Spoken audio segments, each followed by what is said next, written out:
টানা 6 দিন ধরে দাবানলে দাউ দাউ করে জ্বলছে যুক্তরাষ্ট্রের লস অ্যাঞ্জেলেস। ভয়াবহ দাবানলে এখন পর্যন্ত 24 জনের মৃত্যু হয়েছে। নিখোঁজ আছেন আরও অন্তত 13 জন। এছাড়াও ব্যাপক ক্ষয়ক্ষতি হয়েছে বিভিন্ন স্থাপনার। ভস্মীভূত হয়ে গেছে হাজার হাজার বাড়িঘর। যেদিকে চোখ যায় সেদিকেই শুধু আগুনের লেলিহান শিখা। যেন জ্বলন্ত এক নরকে পরিণত হয়েছে Los Angeles.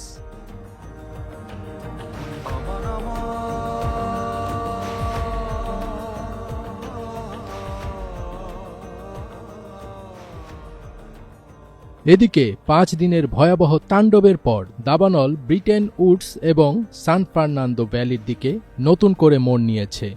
Palisades, Eaton, Kenneth, Lydia, হাস্ট এবং আর্চারের অনেক এলাকায় আগুন নিয়ন্ত্রণে আসেনি। এরই মধ্যে প্যালিসেডসে দাবানল আরও 1000 একর এলাকায় নতুন করে ছড়িয়েছে। গেল মঙ্গলবার থেকে লস অ্যাঞ্জেলেসের বিভিন্ন জায়গায় 6টি আলাদা দাবানল জ্বলে ওঠে। আজ সোমবার আবহাওয়া অফিস জানিয়েছে সেখানে 110 কিলোমিটার গতিতে ঝোড়ো বাতাস বইতে পারে। এতে পরিস্থিতি আরও খারাপ হওয়ার আশঙ্কা দেখা দিয়েছে।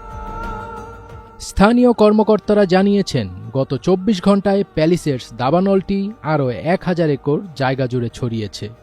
এতে নতুন করে পুড়ে গেছে আরও অনেক বাড়িঘর। তীব্রতা বাড়ার আগে প্যালিসেডস এবং ইটন দাবানলের বেশ কিছু অংশ নিয়ন্ত্রণে এনেছিল দমকল কর্মীরা। কিন্তু ঝোড়ো বাতাসের কারণে হঠাৎ করে আগুন আবারও নিয়ন্ত্রণের বাইরে চলে যেতে শুরু করেছে। স্থানীয় ফায়ার সার্ভিসের কর্মকর্তা টপ হপকিন্স এক সংবাদ বিজ্ঞপ্তিতে জানিয়েছেন প্যালিসেডস দাবানলের 11% তারা আটকাতে পেরেছেন। এই দাবানলে পুড়েছে 22,000 একর জায়গা।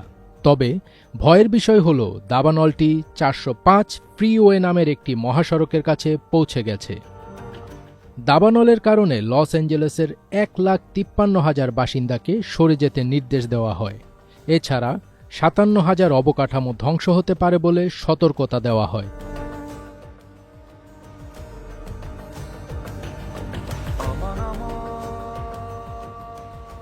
এদিকে এই আগুন নিয়ন্ত্রণে যুক্তরাষ্ট্রকে সর্বাত্মক সহযোগিতার আশ্বাস দিয়েছে কানাডা।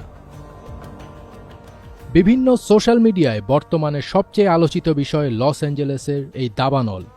কেউ কেউ তো বলছেন গাজার নিরীহ মানুষের ওপর অত্যাচারের শাস্তি হিসেবে আকাশ থেকে এই আগুন নেমে এসেছে।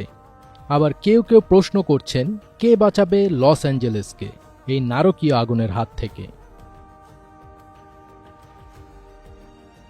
ফজবির তাজ, এটিএন বাংলা।